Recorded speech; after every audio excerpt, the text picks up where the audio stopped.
എല്ലാവർക്കും നമസ്കാരം. എല്ലാവർക്കും നകുലൻസ് കിച്ചണിലേക്ക് സ്വാഗതം. ഇന്ന് ഞാനിവിടെ വന്നിരിക്കുന്നത് മധുരപലഹാരവുമായിട്ട് തന്നെയാണ്. ദീപാവലിയോടനുബന്ധിച്ച് ഉണ്ടാക്കുന്നതാണ്. അപ്പോൾ ഇന്ന് ഞാൻ ഉണ്ടാക്കാൻ പോകുന്നത് പാൽക്കോവ സ്വീറ്റാണ്. അപ്പോൾ അതെങ്ങനെയാണ് ഉണ്ടാക്കുന്നതെന്നും അതിൻ്റെ ഇൻഗ്രീഡിയൻസ് എന്താണെന്നും നോക്കാം. അതിനു മുൻപേ ആദ്യമായിട്ട് ഈ ചാനൽ കാണുന്നവരുണ്ടെങ്കിൽ സബ്സ്ക്രൈബ് ചെയ്യാനും ബെല്ലൈക്കൺ ക്ലിക്ക് ചെയ്യാനും മറക്കരുത്. അപ്പോൾ നമുക്ക് വീഡിയോയിലേക്ക് പോകാം.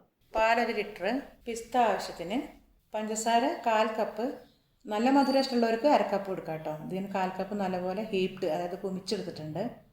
നല്ല ചുവട് കട്ടിയുള്ളൊരു പാത്രം എടുത്തിട്ട് അതിൽ ഞാൻ പാൽ ഒഴിച്ചിട്ടുണ്ട് 1 ലിറ്റർ. ഇനി നല്ല ഹൈ ഫ്ലെയിമിലാണ് ഇപ്പോൾ ഇട്ടിരിക്കുന്നത്. നല്ല പോലെ നമ്മൾ കൈയെടുക്കാതെ ഇളക്കണം. കുറേ നേരം പത വരുന്നവരെ നമ്മൾ ഇളക്കിക്കൊണ്ടിരിക്കണം.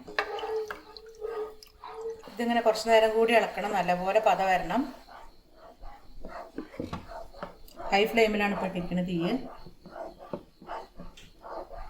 ഒരു 8-10 മിനിറ്റോളം ഇങ്ങനെ ഇളക്കണം.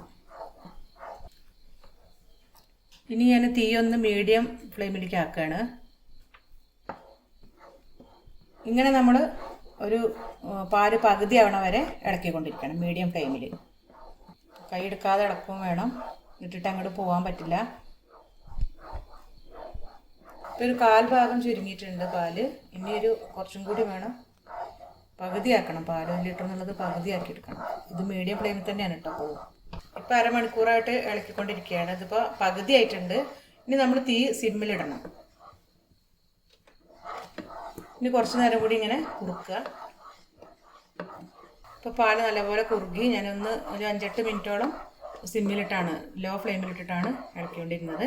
ഇനി ഇതിലേക്ക് നമ്മൾ പഞ്ചസാര ചേർക്കണം കേട്ടോ. എന്നിട്ട് നല്ലപോലെ ഇളക്കുക.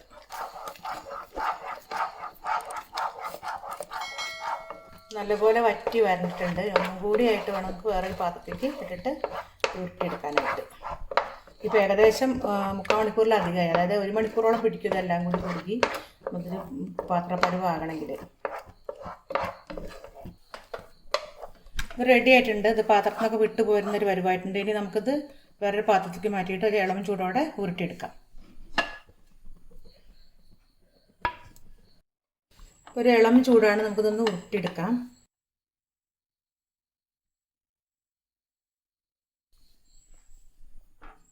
നടുക്കൊരു ചെറിയ കുഴി വയ്ക്കണം. ഇത് ഉരുട്ടി വെച്ചിട്ട് ഓരോ കുഴി വെച്ചിട്ട് നമ്മൾ നടുക്ക് കുഴി വെച്ചിട്ട് ഓരോ പിസ്ത വെച്ച് കൊടുക്കാം അലങ്കരിക്കാനായിട്ട്. ഉരുട്ടുമ്പോൾ കയ്യിലൊട്ടുണ്ടെങ്കിൽ കുറച്ച് നെയ്യൊക്കെ വേണമെങ്കിൽ ഇതാക്കാം. പാൽക്കോവ സ്വീറ്റ് റെഡി ആയിട്ടുണ്ട്. ഇത് വളരെ ഈസി ആയിട്ടുള്ള റെസിപ്പിയാണ്. നിങ്ങളെല്ലാവരും ട്രൈ ചെയ്ത് നോക്കണം. വളരെ ടേസ്റ്റി ആയിട്ടുള്ള ഒരു റെസിപ്പിയാണ്. ഈ വീഡിയോ എല്ലാവർക്കും ഇഷ്ടമായി എന്ന് വിചാരിക്കുന്നു. ഇഷ്ടമായെങ്കിൽ ലൈക്ക് ചെയ്യാനും ഷെയർ ചെയ്യാനും കമൻറ്റ് ചെയ്യാനും ഒന്നും മറക്കരുത്. അടുത്തൊരു നല്ല റെസിപ്പിയായിട്ട് വരുന്നവരേക്കും ബൈ.